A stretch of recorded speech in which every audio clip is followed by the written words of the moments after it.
Guys, বিড়াল মাছ ধরার জন্য নদীতে ছিপ ফেলে। भाई आज ऑमलेट नहीं बनाऊंगा, आज तेल का ऑमलेट बनाऊंगा। এখন বড়শি যাতে না কাটে এজন্য বিড়াল লোহার তার ব্যবহার করে। আর তখনই নিচ দিয়ে ইলেকট্রিক হয়ে যাইতেছিল। ये सब क्या देखना पड़ रहा है। বিড়াল বইতে পড়ে দেখে কাকে নাকি ভালো মাছের টোপ হিসেবে ব্যবহার করা যায়। তো পাশেরই এই গাছটাতে একটা কাক থাকতো।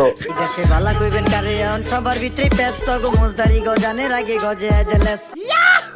নিচ থেকে বিড়ালও কাকে ধরে ফেলে। আমার আসল পরিচয় পাইলে তুই খারায় মুইটা দিবি, বহনের টাইম পাবি না। বলিস কি? আমার কাছে কোনো ব্যাপারই না। এন্ড মাছকে আমরা ধরতেও এইটা শেখাতে শুরু করে। এদিকে আবার কাক একটা বমে আগুন ধরিয়ে খেলনা মাছের মধ্যে ঢুকিয়ে দেয় এন্ড বড়শিটাকে মাছে লাগিয়ে পানিতে ফেলে দেয়।